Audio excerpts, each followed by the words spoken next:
Tuition শিক্ষয়িত্ৰীৰ সৈতে অপকৰ্ম শিৰোমণি শইকীয়াৰ। শিৰোমণি শইকীয়াৰ কুকাণ্ডই লজ্জানত কৰিলে সভ্য সমাজক। পত্নী গৈছিল ভাওনাৰ অনুশীলনলৈ। সুযোগ বুজি শিৰোমণিৰ মৰম উপজিল টিউচন শিক্ষয়িত্ৰীলৈ। পুত্ৰক টিউচন কৰি থকা শিক্ষয়িত্ৰীক অকলে পাই শিৰোমণি শইকীয়াই আহিল আগবাঢ়ি। তাৰ পাছতেই সেইটো সময়তে মানে ৰুমটোৰ ভিতৰলৈ সোমাই আহি মোৰ বেক চাইডে পিঠিত প্ৰথমতে হাত দিছে, তাৰপিছত গালত অলপ সময় এনেকৈ দিয়াৰ পাছত চুমা খাবলৈ আহিছে। ভুক্তভোগী এই যুৱতীগৰাকীয়ে লম্পট শিৰোমণিৰ বিৰুদ্ধে উত্থাপন কৰা অভিযোগৰ ভিত্তিত শিৰোমণি শইকীয়াক আটক কৰে নগাঁও আৰক্ষীয়ে।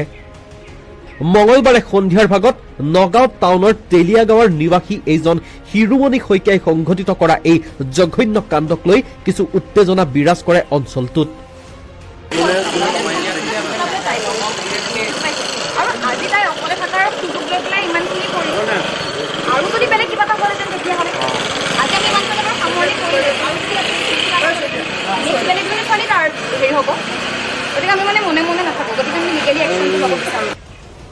টিউচন শিক্ষয়িত্ৰীৰ সৈতে অপকৰ্ম কৰি শিৰোমণিয়ে লজ্জানত কৰিছে সকলোকে।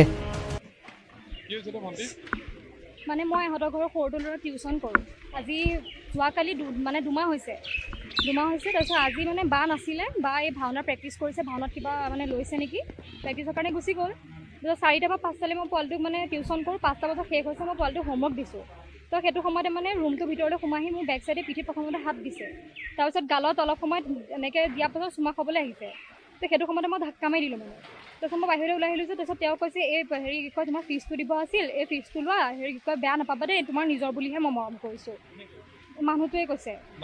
নামটো মই নাজানো, মই বাৰ লগতহে মানে কথা পাতোঁ, তেনেকৈ তেওঁৰ লগত কথা পতাই নহয় মোৰ। তেওঁ হাজবেণ্ড হয়, মানে যিটো ল'ৰাক মই লওঁ তাৰ বাপেক। সঁচাকৈ বহুত বেছি বেয়া লাগিছে। কেনেকুৱা ঘটনা ন, নিজৰ ল'ৰাটোক টিউচন কৰিব আহিছে, টিউচন মাষ্টৰনীৰ লগতে এনেকুৱা হয় দে। নিজৰ ল'ৰাটোকে টিউচন কৰিব আহিছে, কেনেকুৱা। নিজৰ ঘৈণী ল'ৰা ছোৱালী থকাৰ পিছতো ইমান পিছলেনে জিভাখন, বাপৰে আচৰিত কিন্তু দেই। সঁচাকৈ বহুত বেছি বেয়া লাগিছে। এনেকুৱা ঘটনা যাতে নহয় কাৰো লগত, আৰু এনেকুৱা কোনেও নকৰিব। নহয়, চবৰে নিজৰ যিটো মানে নিজৰ সন্মান বা সেইটো বজাই ৰাখিব সদায় দেই। ঠিক আছে, মোৰ ক'ব লগাখিনি ইমানেই। আপোনালোকৰ যদি কিবা ক'ব লগা আছে মোক কমেণ্ট বক্সত কমেণ্ট এটা কৰিবলৈ নাপাহৰিব। সকলো ভালে থাকক। জয় আই অসম।